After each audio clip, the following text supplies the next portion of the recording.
الحمدللہ وکفا والصلاة والسلام علی نبینا المصطفیٰ اما بعد فاعوذ باللہ من الشیطان الرجیم بسم اللہ الرحمن الرحیم۔ آئیے آج ہم بسم اللہ الرحمن الرحیم کے چند روحانی علاج سماعت کرتے ہیں۔ اگر کسی شخص کی نکسیر بہہ رہی ہو تو اس شخص کے پیشانی پر بسم اللہ الرحمن الرحیم اس طرح لکھا جائے کہ پیشانی سے شروع کر کے ناک کے سرے پر بسم اللہ الرحمن الرحیم ختم کی جائے تو انشاءاللہ عز و جل اس کی نکسیر بہنا رک جائے گی اور ہمیشہ ہمیشہ کے لیے وہ اس مرض سے شفایاب ہو جائے گا۔ اسی طرح شیخ ابو العباس رحمۃ اللہ تعالی علیہ بیان کرتے ہیں کہ جو شخص 7 دن تک روزانہ 786 مرتبہ 786 مرتبہ بسم اللہ الرحمن الرحیم پڑھے تو انشاءاللہ عز و جل اس کی حاجت پوری ہوگی، چاہے وہ حاجت کسی بھلائی کے حصول کے لیے ہو یا کسی برائی سے بچنے کے لیے ہو یا کاروبار چلنے کے لیے ہو۔ انشاءاللہ عز و جل 7 روز تک وہ روزانہ 786 مرتبہ بسم اللہ الرحمن الرحیم پڑھے گا تو اس کی حاجت اللہ کریم پوری فرمائے گا۔ اسی طرح اگر روزانہ سوتے وقت 21 مرتبہ بسم اللہ الرحمن الرحیم پڑھ کے سوئے تو انشاءاللہ عز و جل اس رات چوری سے، شیطان کے شر سے اور ہر قسم کی آفت سے، یہاں تک کہ اچانک موت سے بھی محفوظ رہے گا۔ مزید سماعت کیجئے، اگر کسی کو ظالم کا خوف ہو، ظالم کے شر کا خوف ہو کہ وہ نقصان پہنچائے گا تو ظالم کے پاس جانے سے قبل یا اس کے پاس موجودگی میں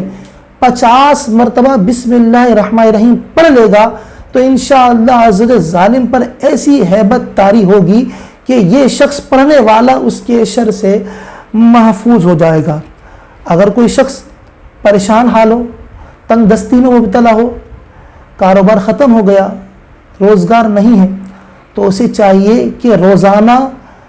طلوع آفتاب کے وقت سورج کی طرف رخ کر کے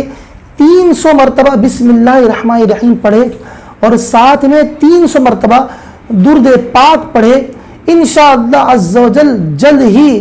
اس کی قحط سالی، اس کی تنگ دستی دور ہو جائے گی اور اللہ رب العزت اسے ایسی جگہ سے رزق عطا فرمائے گا جہاں سے اس کا گمان بھی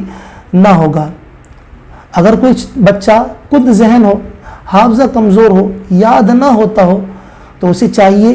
کہ روزانہ 786 مرتبہ بسم اللہ الرحمن الرحیم پڑھ لیا کرے۔ بچہ اگر چھوٹا ہے، پڑھنے میں اس کو کوئی پرابلم ہو تو کوئی بھی اس بڑا شخص جو ہے 786 مرتبہ بسم اللہ الرحمن الرحیم پڑھ کر اس پہ دم کر دے اور پانی پہ دم کر کے اسے پلائے۔ انشاءاللہ عز چند ہی دنوں میں اس کا یہ کل ذہن ہونا ختم ہو جائے گا اور اس کا حافظہ مضبوط ہو جائے گا۔ اسی طرح یکم محرم الحرام کو جو شخص 130 مرتبہ 130 ٹائم بسم اللہ الرحمن الرحیم لکھ کر یا لکھوا کر اپنے پاس محفوظ رکھے تو انشاءاللہ عز و جل عمر بھر اس کو یا اس کے گھر والوں کو کوئی تکلیف نہیں پہنچے گی۔ اس کے علاوہ یہ بات بھی یاد رکھیے کہ ہم جب اپنے کپڑے وغیرہ لٹکاتے ہیں تو روایتوں میں آتا ہے کہ ہمارے کپڑے شیاطین، جنات وغیرہ استعمال کرتے ہیں، تو لہٰذا اگر ہم بسم اللہ الرحمن الرحیم پڑھ کے اپنے کپڑے رکھیں گے تو انشاءاللہ عز بسم اللہ الرحمن الرحیم کی برکت سے ہمارے کپڑوں کو شیاطین یا جنات استعمال نہیں کر سکیں گے۔ یہ تو بہت مختصر سے چند ہی روحانی علاج میں نے آپ کے سامنے بسم اللہ الرحمن الرحیم کے بیان کیے ہیں۔ اس کے علاوہ اور بہت سارے علاج ہیں جو کہ بسم اللہ الرحمن الرحیم سے کیے جاتے ہیں، تو ہمیں چاہیے بسم اللہ الرحمن الرحیم پڑھنے کی عادت بنائیں۔ اللہ رب العزت کی بارگاہ میں دعا ہے کہ اللہ رب العزت بسم اللہ الرحمن الرحیم کی برکتیں ہمیں حاصل کرنے کی توفیق عطا فرمائے۔ وما علیہ الا البلاغ المبین۔